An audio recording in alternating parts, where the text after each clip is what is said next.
Hey, what's going on, guys? What is happening? Good morning, everybody. You guys have tuned into Rules for Rebels. Today is Thursday, February 2nd, 2023. We're going to be covering the news in today's video. A lot of stuff to discuss. I got some business stories to discuss. We're going to be talking about the Fed raising rates yesterday. Employers seem to be calling on employees to return to the office. We're going to be talking about the growth of Chat GPT. Chat GPT recently gained 100 million users. That's turned out to be the fastest platform in history to get 100 million users. I believe it took TikTok about 9 months, and it took Instagram 2.5 years. Meta shares, aka Facebook, surged 20% yesterday after Zuckerberg pledged a year of efficiency here in 2023. So a lot of stuff to discuss in today's video. You know, one of the trends in a lot of these videos that we discuss is, Americans' quality of life is getting worse. What does that mean? You know, things are getting more expensive. We have shrinkflation. You pay more money, but you get less. The quality of services we receive continues going downhill. More flights are delayed than ever. We had the recent hiccup with Southwest, 15,000 flights canceled over the course of 2 or 3 days. We had the entire air traffic control system go down, grounding almost all flights. That happened in Canada as well. You go out to a restaurant, the quality of service isn't as good. Everything's costing more. And I had kind of an interesting experience this morning. So I normally don't like to waste money. I normally don't, get takeout from restaurant. I make my coffee at home and things like that. But once or twice a month, I'll normally treat myself to a Smoothie King on Thursdays. I got a long day on Thursdays, and I was running a little bit behind. A lot of times I'll make my own smoothies, but I was running a little bit behind this morning, and so I placed an order for a Smoothie King smoothie for pickup. I like the peanut butter plus, pretty tasty. And you know what? I know a lot of companies nowadays have apps, and I always wonder who downloads and uses the apps. I think Smoothie King is the first app that I've ever downloaded, to where you can place your order online and pick up in store. And in the morning, if I'm in a rush, it's nice that the smoothie's just waiting on the counter. I run in and grab it, and I think that's the only app that I've ever downloaded. But I would say probably, for every 4 smoothie orders I place, I would say probably 1 out of those 4. I show up to Smoothie King in the morning, and the doors are locked, the lights are out, no employees are there, and so I think I'm kind of done with this. But it's frustrating. So then I go to contact Smoothie King to complain. They have no corporate phone number listed. The troubleshooting button on their app, gives me the phone number to call the store that's not open. So, what am I going to do? Call a store where nobody's there to complain that my smoothie's not ready? And it's just kind of an example of, you can't rely on businesses. You can't rely on services. The quality of services we receive continues going downhill. Ultimately, in the grand scheme of things, is it the end of the world that I couldn't get my peanut butter smoothies this morning? No, but it's just kind of a trend that we continue to see across all industries. I'm a little bit short on time this morning, in large part because of that Smoothie King incident. So I'm going to try to move through this quickly. Let's talk about the markets yesterday. The Dow finished slightly up.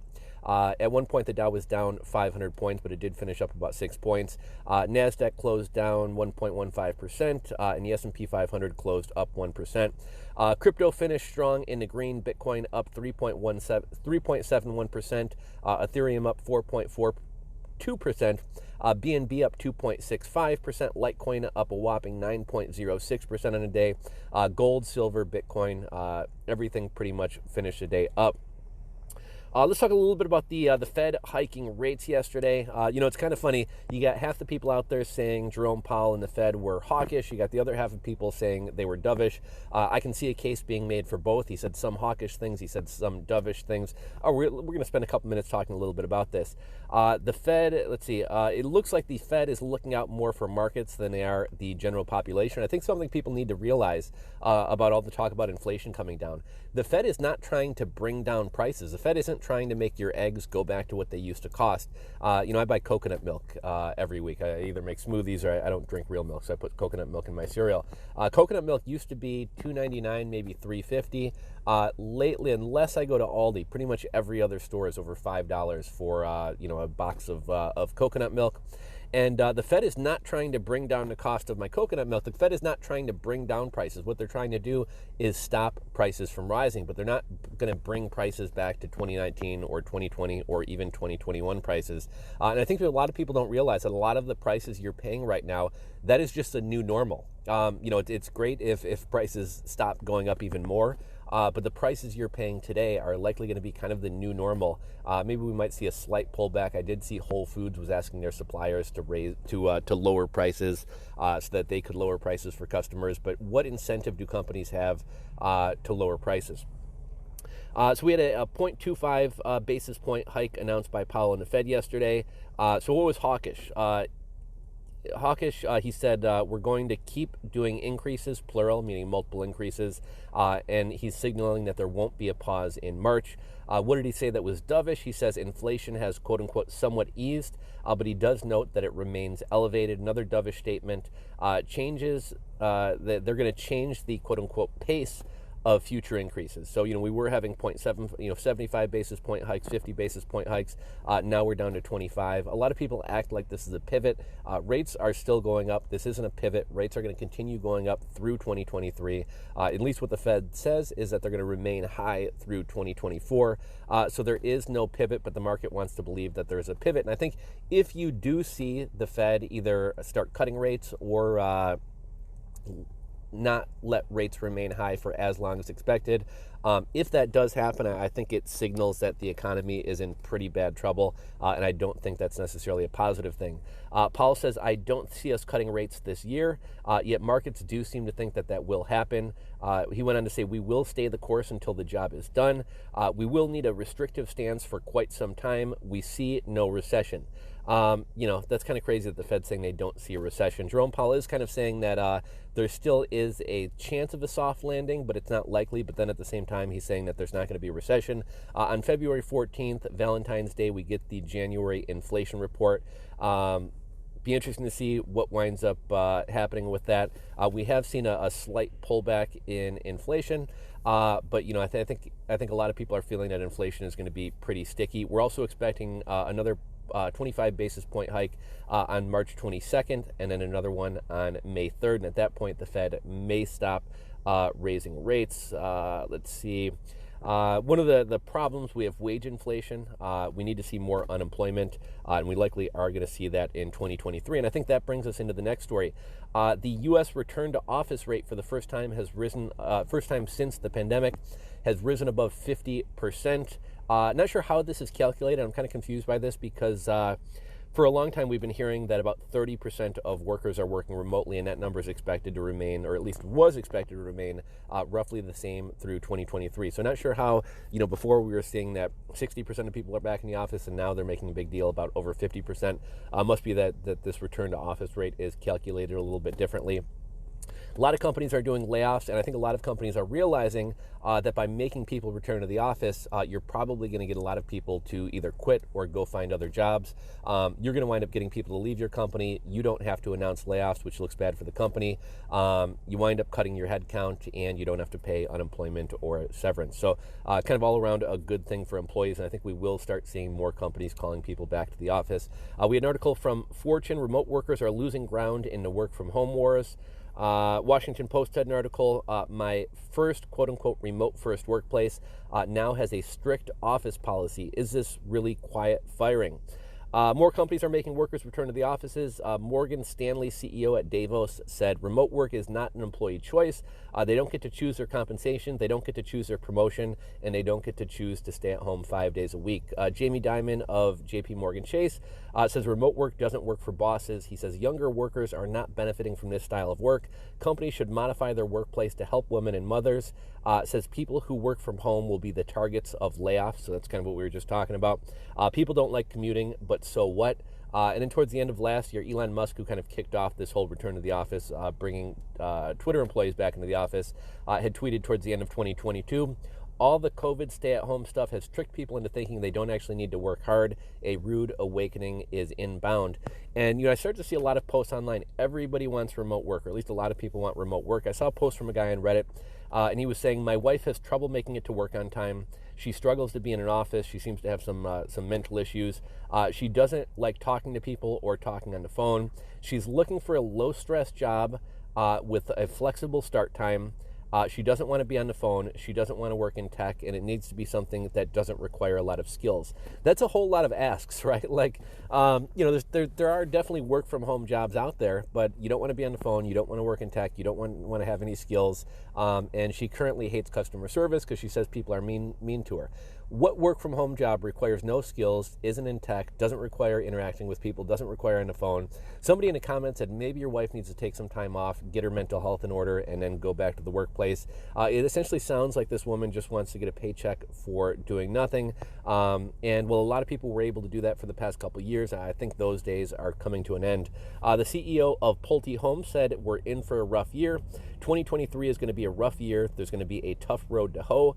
And right now, builders are using their cash to buy down interest rates for consumers.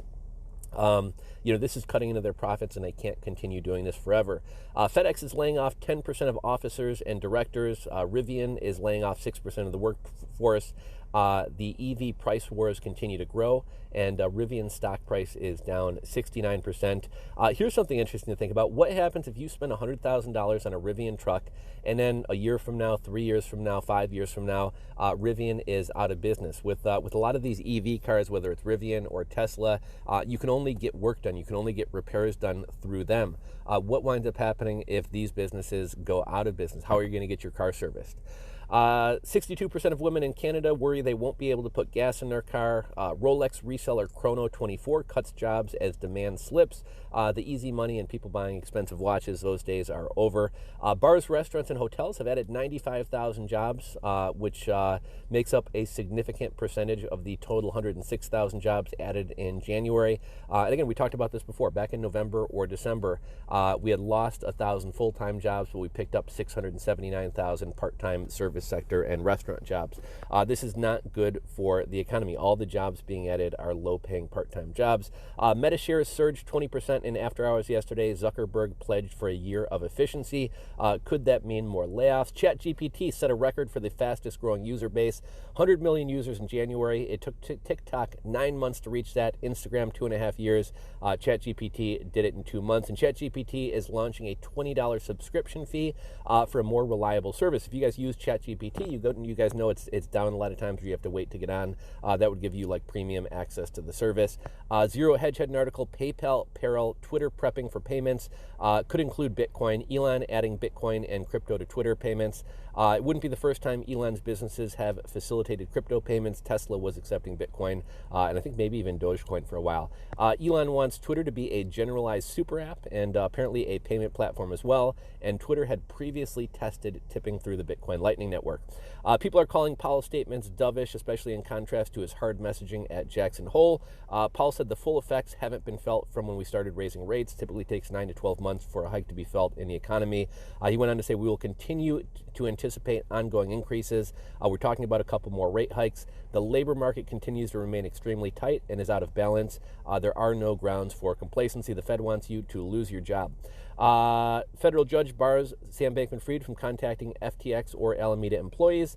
Tether CTO denies borrowing from bankrupt Celsius. And a new documentary is in the works about SBF and CB and their relationship and spat. Amazon's expected to see the first unprofitable year since 2014 and the worst loss since the dot-com bust. There's kind of a scary movement going on in schools that teach journalism or give degrees in journalism, as well as among reporters as well. They want to get rid of objective journalism. Former executive editor of the Washington Post, Leonard Downey Jr., and former President Andrew Hayward both said objectivity has to go. They're calling for social justice and advocacy journalism, so they don't want journalists to be unbiased. They want them to push narratives. The dean of Columbia Journalism says similar things. We're watching traditional media, traditional newspapers die, and for good reason. Let them burn. They're digging their own graves here. And Lauren Wolf, a freelance editor for the New York Times, wrote a piece called "I'm a Biased Journalist, and I'm okay with that." No wonder people don't trust the media, like the media, and aren't willing to pay for the media. And because of that, no wonder advertisers don't want to advertise with traditional or mainstream media. Intel's cutting employee compensation to preserve cash, And, you know, I think we're going to wrap it up there. I actually got to get running. Kind of a quick video today, but we had some interesting stories to cover. As always, I would love to hear your guys' thoughts, comments, and opinions about everything that we've discussed today, so go ahead and drop those down below. If you're not subscribed to the channel, click that subscribe button down below. Ring the bell if you enjoyed the video. Give it a thumbs up, and I'll catch you guys on the next one. Peace. I'm out.